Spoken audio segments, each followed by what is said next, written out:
connaissez déjà, mais je vais entrer dans certains détails que je ne suis pas entré dans les années antérieures. Dans le rôle du service, comme je le disais dans le message précédent, le rôle du service est d'être informé. Donc, la plupart des personnes qui posent la question, c'est pas tapé, c'est informé. Le plus important, c'est d'informer, pas de forcer. Informer. C'est pas une évangile, je ne suis pas un évangéliste ou quoi que ce soit. C'est informer.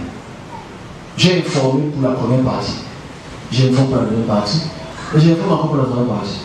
Parce que si la deuxième partie est réglée, ça baisse drastiquement certains mots avec X à la fin des pays.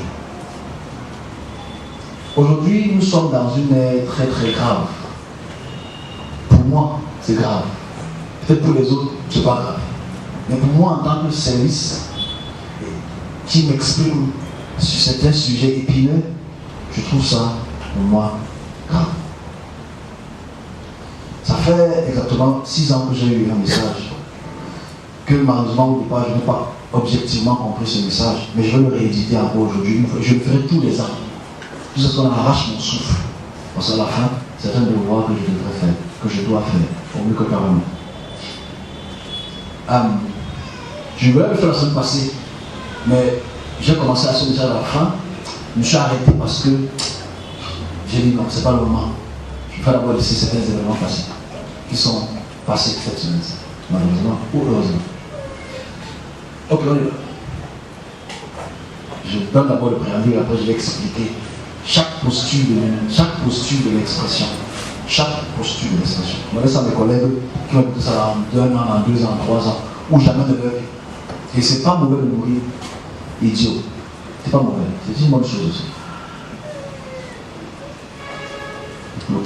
C'est moche. Vous savez, j'ai déposé une petite vidéo sur Facebook avant-hier.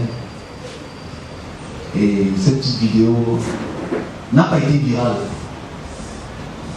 Mes amis, comme d'habitude chrétiens, mes collègues, pasteurs ou serviteurs de Dieu ont vu ce petit message. C'est une petite vidéo de 1 minute, 10 secondes ou 1 minute maximum.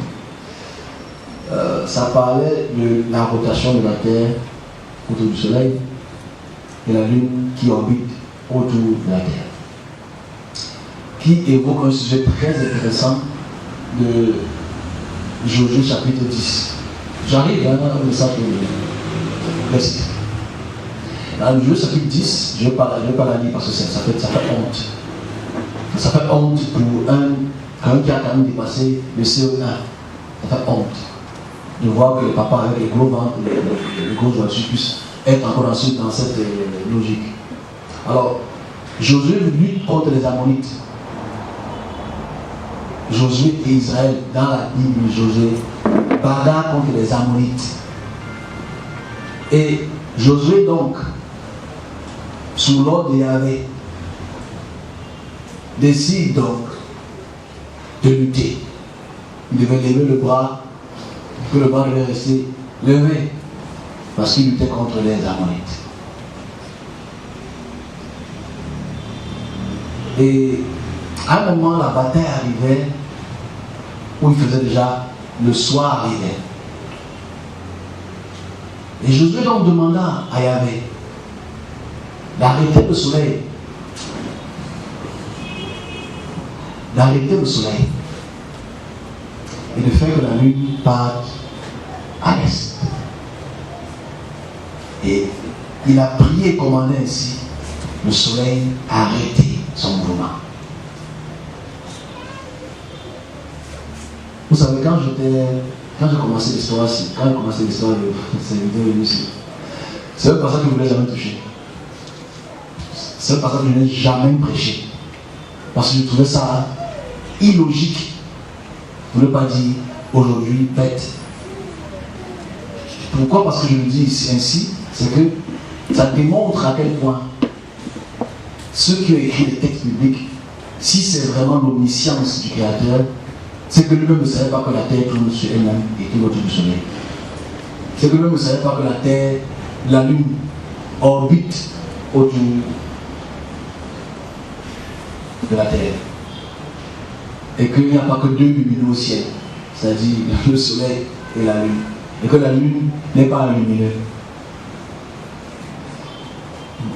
En fait, ici, le but de cela, c'est quoi? C'est que quand tu écoutes aujourd'hui le débat d'aujourd'hui, on arrive sur ma troisième thématique, si on arrive aujourd'hui où les papas, avec les gros jets privés, les grosses voitures, ceux qui dépouillent des dîmes et des offrandes, et des dîmes spéciales, enveloppe levée 500 000, vous font comprendre que Josué a arrêté la rotation du soleil et dit qu'il est même mathématicien et qu'on a retrouvé à travers la NASA certains jours qui ont manqué.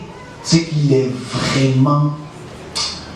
Non, il y a un problème avec les serviteurs. Et en rectificatif, si tu dis que, parce que certains ont voulu rectifier ça, que non, ok, on sait que le soleil ne tourne pas autour de la terre, que c'est plutôt la terre qui a arrêté de tourner, là c'est encore pire. Comme on dit en bas, c'est pire. Parce que si la terre s'arrête de tourner, tu ne connais pas les effets que ça va avoir sur les autres planètes, d'abord sur sa propre planète. Ça démontre à quel point ceux qui ont écrit les textes là sont d'une imbécilité sévère et rendent la population imbécile.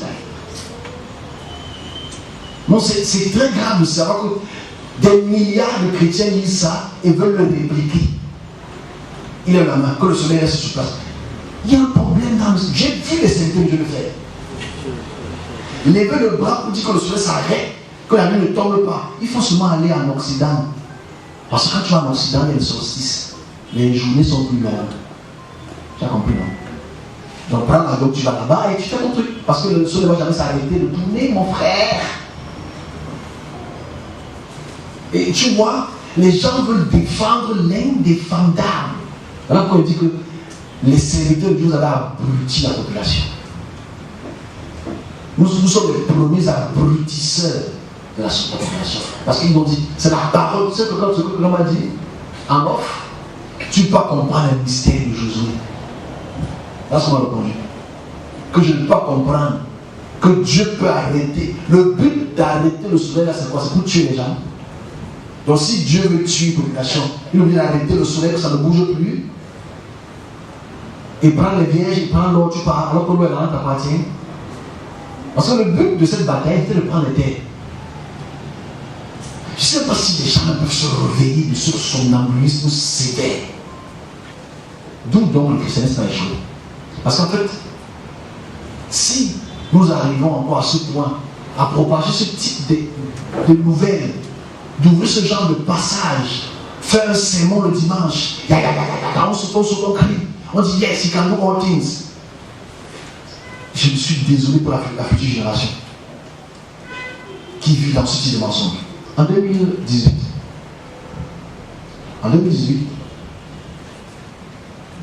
le 5 mai 2018, j'ai une interaction spirituelle qui me concerne. Je réponds à une autre personne pour faire comprendre que les messages que j'ai, pour lesquels je dis Esprit de Dieu, c'est juste que j'étais encore dans le contexte biblique. Ok? Pas d'Esprit de Dieu, parce que j'étais encore dans le contexte biblique. Donc je rectifie le mot Esprit de Dieu, parce que ce n'est pas l'Esprit de Dieu. Je vais expliquer comment ça se passe si tu veux les explications. Donc, en 2018, le 5 mai, j'ai un message qui est pour moi et pour la prochaine génération, peut-être pour vous aussi, hyper important. Ce message m'a toujours dérangé, jusqu'au ça m'a dérangé. Je n'ai pas encore donné cette musique. Parce que je me posais la question si je dois vraiment le décider dans sa dimension totale. Mais j'ai dit, mieux je le fais, et ce qui arrive, arrive. Parce qu'elle va arriver. Alors, je suis dans un hôtel. Un hôtel, je ne sais pas où. Je suis dans une chambre. Le lit bien dressé, kaki. J'étais assis sur le lit. En haut, sur ma tête, il y avait une grande fenêtre panoramique, c'est-à-dire en vitre. cette vitrine panoramique s'ouvre. Et je suis transporté dans les airs. Venant de la pièce. Mais à l'intérieur de la pièce, en observant de l'intérieur à l'extérieur, je vois des montagnes, très hautes montagnes, très hautes collines couvertes de neige. Et je suis stupéfait de cela. Il me transporte progressivement hors de cette vue panoramique. Et à l'extérieur, à ma gauche, il y avait plein d'hommes dans les airs. Plein d'hommes dans les airs. J'insiste, je vais aller doucement. Je vais être explicite pour la première fois de cette expression. Il y avait plein d'hommes dans les airs. Plein d'hommes dans les airs. Il y avait des anges qui volaient, avec des figures angéliques qui volaient autour. Il y avait un homme au milieu qui était habillé en blanc, avec un ruban bordeaux qui quittait de la droite à la gauche. Tous avaient un ruban bordeaux qui quittait de la droite à la gauche. Donc, je regarde ça et il me dit, qu'est-ce que tu vois? Je lui réponds simplement, c'est toi et ton armée. Il me pose la question, es-tu suivi? Bien sûr, c'est toi et ton armée. Il dit, viens plus près. Et il me transporte un peu, on monte un peu plus haut, après les montagnes. Je suis maintenant très près. Je vois toujours ces nombreux, il y avait plein de ces hommes, une très grosse masse d'hommes, on peut dire plus bruit. Ils étaient derrière un homme, ils étaient tous habillés en blanc, ruban droite, ruban bordeaux de la droite jusqu'à la gauche. Il avait les cheveux bruns, je ne voyais pas le visage.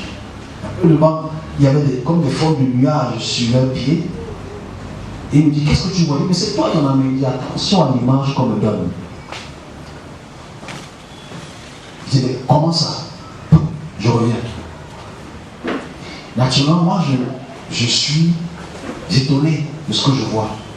Parce qu'au départ, ceux qui étaient là dans les yeux, je le répète, c'est très important de donner le détail total. La description des vêtements, la description de l'armée. Parce qu'en fait, à la deuxième expression du rapprochement, l'homme qui est assis devant lève sa main droite devant et les gens qui l'accompagnent lèvent aussi le bras droit. Et il y a des anges qui s'envolent dans les airs. Je suis confus quand il parle d'image. Attention à l'image qu'on me donne. Je dis, ce message inchangé sur Facebook date du 27 décembre. Amen. J'ai mis ça le 25 mai, pourquoi? Parce qu'il m'a fallu 20 jours pour comprendre. Je l'ai écrit, mais je ne l'ai pas publié parce que c'était un peu contradictoire à l'écriture. Mais le dimanche, quand je viens enseigner ici, ceux qui étaient là, il y a quand même 4 ou 5 personnes qui étaient déjà là en 2018. J'ai dit la même chose, mais j'ai demandé à la population de faire attention parce que Dieu n'est pas blanc. Ce qui était là, c'est je veux rectifier quelque chose de ce qui est. Ça, c'est la vision, l'interaction spirituelle d'un message. Mais je veux qu'on puisse voir l'importance du message. Je dis, le but n'est pas de déchristianiser ou de christianiser. Parce qu'en fait, cette vision n'est pas une question du chrétien dans sa continuité finie. Mais ce message est l'ordre d'un message qui date ou qui prédate du christianisme. Je veux qu'on me comprenne clairement. Ok. Et quand je me réveille, je suis stupéfait. Je suis dérangé. Et je vois ce message dans Matthieu chapitre 25, un peu comme ça. Ça dit, à la fois on va voir la gloire du Seigneur venant sur un nuage, etc. Donc forcément, moi j'attribue ce message à ça. Je ne prends pas en considération l'avertissement qui concerne attention à l'image qu'on me donne. Ok. Alors on a les 4 dimensions de ce message. Je ne m'adresse pas aux chrétiens, ni aux juifs. Parce qu'eux, ils ont souvent pioché dans la corbeille. Pioché dans la corbeille. 1. La dimension montagneuse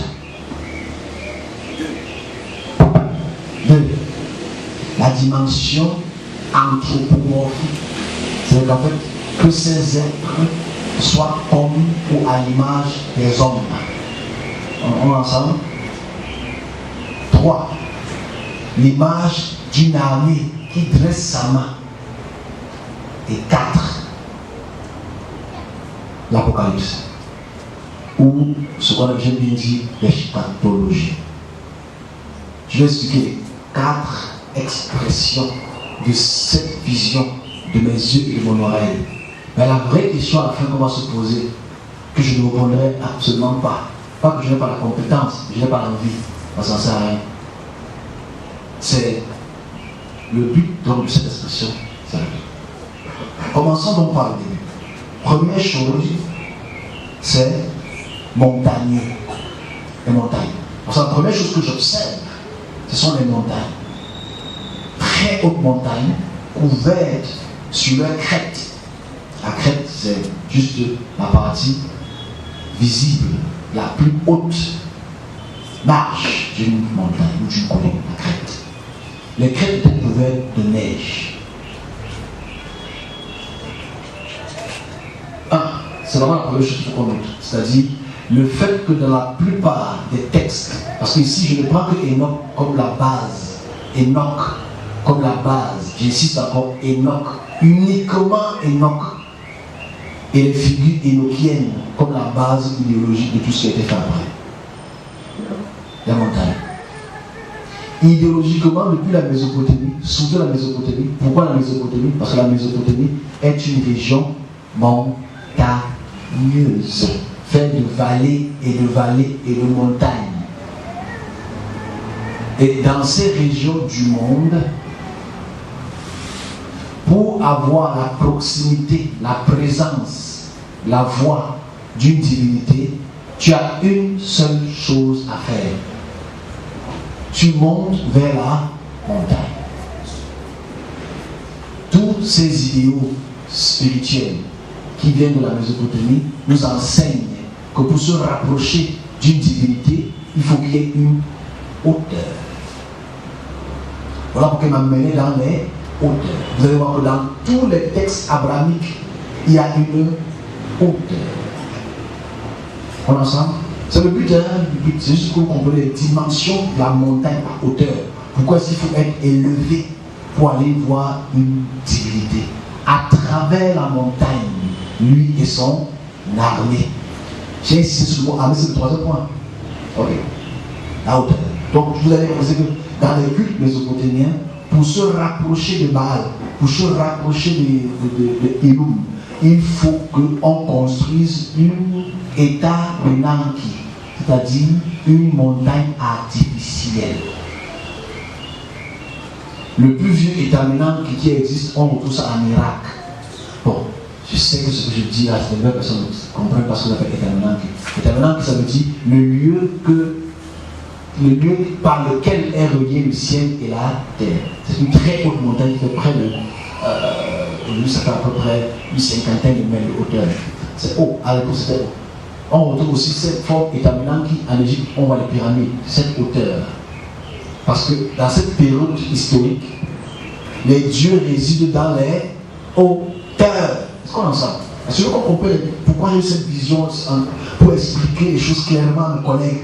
C'est-à-dire, ça répond déjà à la première question. Qu'on va répondre à la fin. Je suis bien le point là. La dimension de la hauteur. Vous allez voir que tous les cultes ésotériques, tous les cultes de dérivés mésopotamiens, de dérivés israélites, chrétiens, musulmans, nécessitent une élévation. On a ça? Ah, ça va être un. J'ai la première partie, les montagnes élévation, parce qu'il m'a élevé à 2 niveaux pour que je puisse voir quelque chose et parler de l'image. L'image, pas parfait. Deuxième chose, c'est lequel? Si vous étiez ensemble. Hein? Anthropomorphique. Très intéressant aussi. Ça, on a quand même beaucoup étudié l'anthropomorphisme. C'est-à-dire le fait que depuis l'Antiquité, on a toujours cette atmosphère, cette directive que les dieux sont à l'image des hommes. On est ensemble? Dans toutes les religions du monde, L'anthropomorphisme existe violemment parce qu'on a décidé de représenter les dieux à l'image des hommes. Parce que si l'image de cet homme ou de ces hommes en myriades, ce ne sont pas les Noirs, ce sont les peuples mésopotamiens qui ont apporté leur culture énochienne. On parlera de l'autre à la fin. Donc la dimension anthropomorphe est là pour nous montrer que depuis des millénaires, les hommes et les dieux se côtoient. Et nous avons, par eux ou par nous, par notre cupidité, mais par notre spiritualité, adopté le fait que les dieux ont l'image des hommes. Là, c'est la dimension anthropomorphe. C'est la dimension s'il faut étudier. Je pense quand même qu'ici, ceux qui viennent ici depuis un petit bout de temps, on a quand même étudié l'anthropomorphisme quand les dieux étaient des hommes. Ou quand les hommes étaient des dieux. Troisième point. Ouh, là c'est chaud. Troisième point, c'est lequel? L'armée. Comment, man? On est ensemble, non? Mettez le ventilateur par là, je pense que les gens chauds. L'armée. Ici, il faut savoir une chose. Parce qu'il faut, à l'état qu'on va donner la solution. Hein? Parce qu'à la fin, je passe le message. On s'en fout de ce que les gens pensent. Ce que tu dis est faux. C'est ton droit. Je passe le message. L'armée. Dans toute la Mésopotamie, comme on a étudié la Mésopotamie, on sait que les dieux et les déesses donnent naissance aux fils des dieux. Et ces fils des dieux établissent dans leur territoire des armées pour combattre d'autres armées pour les conquêtes territoriales. Donc, chaque puissance anthropomorphique a une armée pour combattre. Parce que le but de l'armée, c'est le combat. Le but de l'armée, ce n'est pas pour faire comme les Israéliens, c'est pas une contre-attaque. Parce que là, pour contre-attaque, il y a quand même le mot attaque de là. Bon, ceux qui font la géopolitique, normalement, on sent des gens qui n'écoutent pas beaucoup de géopolitique. Vous voulez danser, on va danser. Donc, en fait, l'armée est là pour attaquer, l'armée est là pour protéger, l'armée est là pour assurer que la population ou le territoire est assaini. L'armée est là pour s'assurer que toute menace extérieure puisse être exterminée. C'est le rôle de l'armée. Yahvé a une armée. Jésus même apparemment il a une armée. Mohamed a une armée. Mais la vraie question qu'on va se poser à la fin, c'est est-ce que le Créateur a une armée? Si le Créateur a une armée, il est contre Dieu. C'est une question qu'on se pose. Attention à l'image. Et la dernière chose, c'est l'eschatologie. Parce qu'à la fin, ça parle de la fin du monde. Les anges s'envolaient dans les airs. Ils étaient tout joyeux, tout joyeux. C'est la fin, c'est la fin, c'est la fin. C'était tout joyeux. Moi, je suis étonné. Ok, bon, vu que je suis un chrétien, c'est que la fin du monde existe. La fin, eschatologie.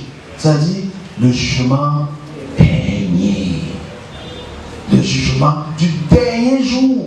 Et je le dis toujours, c'est le jugement dernier. Vous savez qu'il y a le jugement deuxième, troisième, quatrième, cinquième, dixième, ce sera arrivé au dernier. Mais parlons du jugement de l'eschatologie. La fin du monde. C'est quoi la fin du monde? Non, je parle de la fin d'une ère. Je parle de la fin du monde. Toutes les idéologies mésopotamiennes, africaines, ont toujours prôné la fin du monde. Je ne veux pas qu'ils tournent ça sous la forme d'une chute hégémonique, d'un pouvoir qui chute et qui se relève. Non, ce n'est pas le soleil qui se lève ici pour se couche. Je n'ai pas cette théorie, la mort de la résurrection. Je dis qu'il n'y a aucune notion du monde aujourd'hui qui est représentée à cette image-là, on parlait d'Enoch tout à l'heure, qui va pour la fin du monde. Enoch, comme je disais il y a quelques dimanches, Enoch c'est la figure la plus importante du judaïsme et le précepte de la fin du monde, et l'idéologie du christianisme et le précepte de la fin du monde, et l'idéologie des réveillés et le précepte de la fin du monde qui commence très très tôt le matin. En semaine, comme j'ai toujours une petite blague, j'ai déposé un texte de 1833. C'est comme le texte là, c'est très intéressant. Alors, comme aujourd'hui, vous pouvez noter, on est ensemble. Aujourd'hui, depuis le mois de mars, il y a eu ce qu'on appelle une éruption solaire. Éruption solaire, c'est quoi? Le soleil, c'est une boule de feu. Et de temps en temps, dans certaines parties du soleil, il peut y avoir éruption. Et quand il y a dans cette éruption, ça dégage une puissance électromagnétique qui file à des heures, des années-lumière, parce que sont dans des millions de kilomètres du soleil jusqu'à nous. Ça prend des heures pour arriver sur Terre. Parce que vous savez, c'est quoi la vitesse de la lumière? Est-ce que quand tu vois la lumière ici, c'est la lumière que tu regardes maintenant ou c'est la lumière que tu as regardé quelques secondes avant?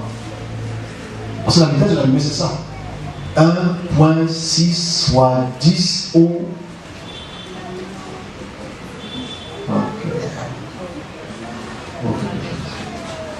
Disons que vous savez, mais vous regardez ça pour vous. Ok, super, ouais. Super comme si je n'ai rien dit. Donc, je dis, donc la vitesse de la lumière ici est tellement rapide que dès que tu ouvres l'œil, le photon, la lumière quitte de là où elle est née et vient dans ton œil. Ça très vite. Donc, quand il y a une éruption solaire, ça prend des heures pour arriver sur Terre. Et naturellement, ça crée des dégâts. Donc, il y a beaucoup bouffé de chaleur depuis 1-2 semaines. Là, c'est des éruptions solaires. Ce n'est pas à cause des changements climatiques. C'est des éruptions solaires. Les éruptions solaires ont eu des conséquences. À l'Europe, vous avez vu, les aurores boréales partout en Europe. Le ciel était violet, vert, partout en Europe. Imagine-toi que tu étais au 18e, tu connais pas le phénomène astronomique. Tu vois que c'est la fin du monde. C'est ce qui s'est passé en 1833. En 1833, il y a eu cette éruption solaire qui a fragmenté les météorites.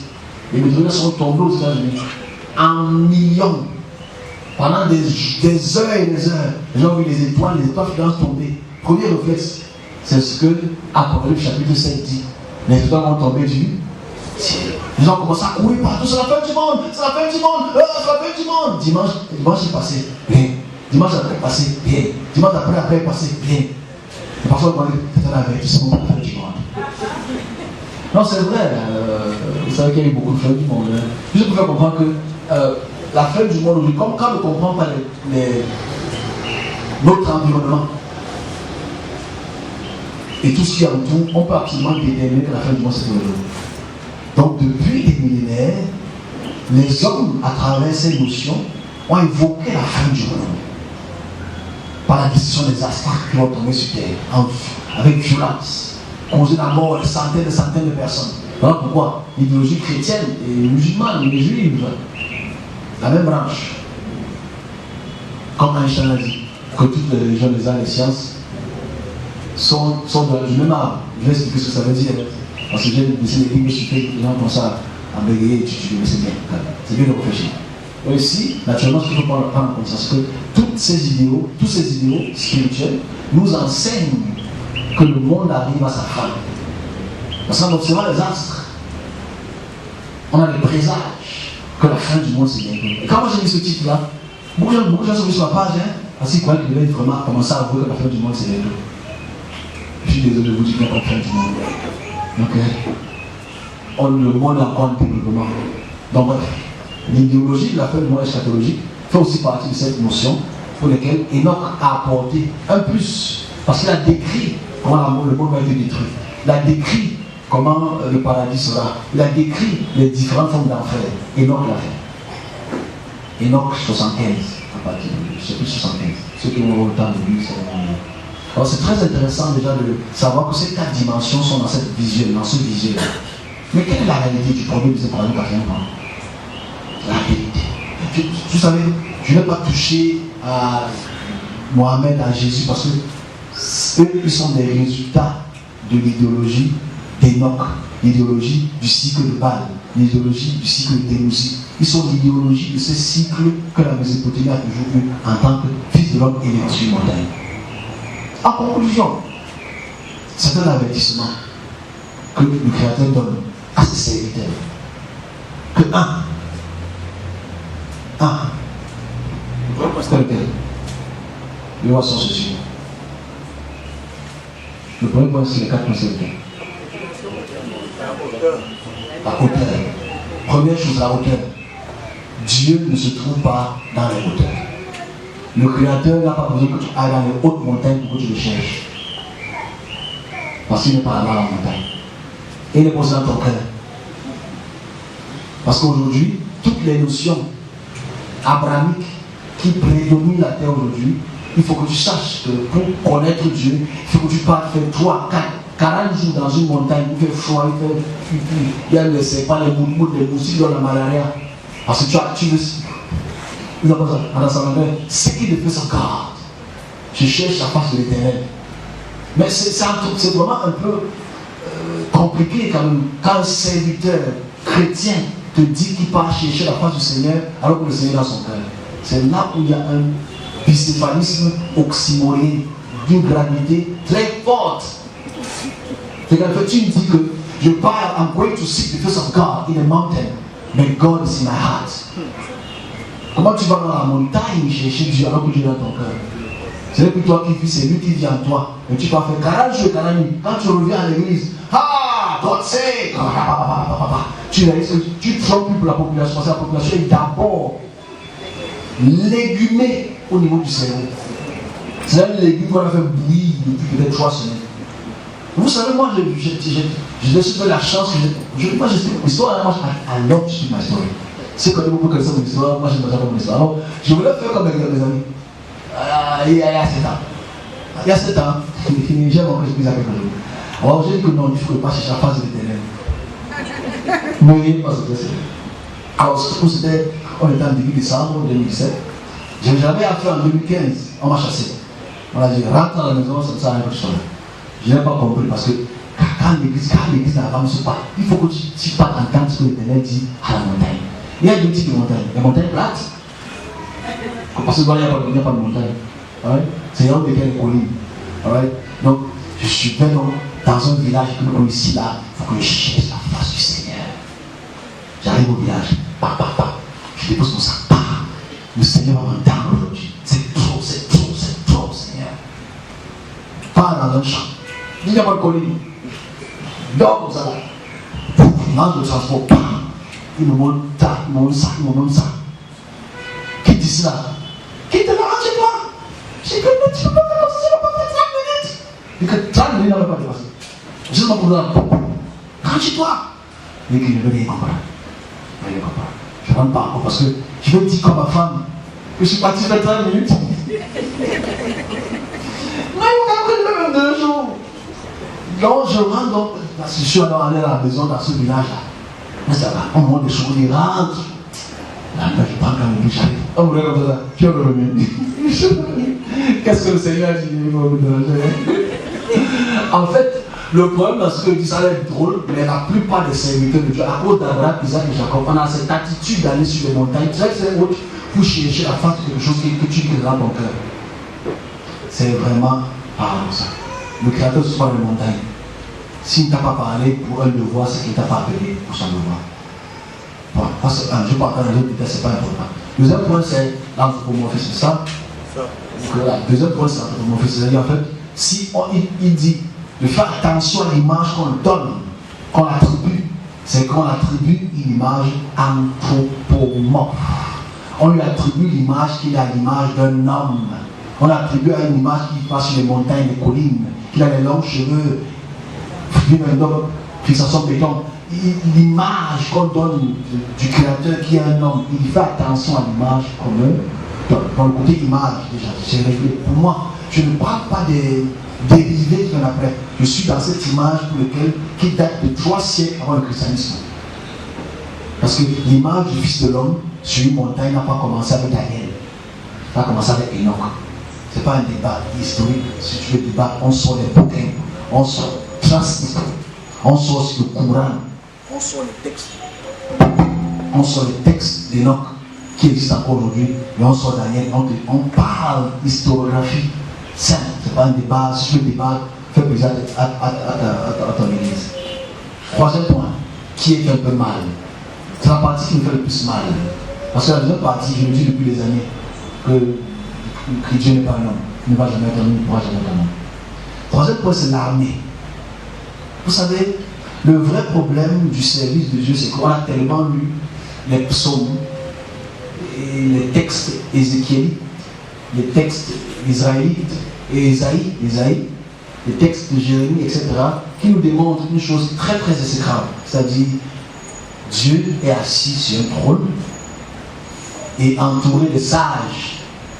Et autour des sages, il y a une très grande armée. On appelle ça l'armée de l'Éternel. Parce que l'Éternel a une armée. Waouh! Ça fait très mal. Parce que si tu comprends, si tu connais les textes des autres peuples, tu sois capable d'accepter que oui. Les autres peuples parlent de monothéisme, c'est-à-dire le fait qu'il y a un Dieu et les autres l'armée autour d'elle qui combat d'autres peuples, qui combat d'autres puissances. Ça, c'est pas un débat, c'est un fait. Mais qu'est-ce que le Créateur va combattre d'autres créatures? Le but que Dieu ait une armée, le but c'est quoi? Le but que Dieu ait conseillé, c'est quoi? Bon, qui va conseiller le Créateur?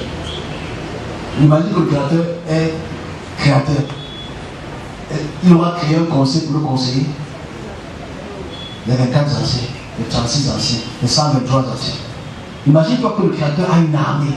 C'est pour combattre contre qui? Donc l'armée du Seigneur combat. Je pense qu'il a oublié l'Afrique. C'est un vrai problème. Attention à l'image qu'on nous donne. Parce que le Créateur n'est pas un combattant. C'est le Créateur. C'est très grave. Et le dernier point, qui est à la fin du monde, qui est encore grave aussi, c'est de pousser les humains à une idéologie de la fin du monde, de pousser une idéologie des hommes au développement de sa création. Voici les 4 dimensions que je voulais expliquer. Pour nous, pour vous, mais ça ne sert à rien. Parce qu'aujourd'hui, un serviteur doit t'expliquer comment Dieu s'est rendu homme, il est mort pour les péchés, que son sang, il a versé ça pour le monde entier, pour que le monde soit sauvé. Mais quand il regarde le monde, je ne sais pas avec quelle lumière il regarde le monde. Et je m'arrête là pour le message. Est-ce que ce message a un objectif? Oui, d'arrêter ces 4 points-là, surtout pour le service. Mais à la fin, on le dit, chacun a le droit de croire en ce qu'il veut croire. Je m'arrête là pour le message del mundo. J'ai un petit message pour le monde. Je fais un 0.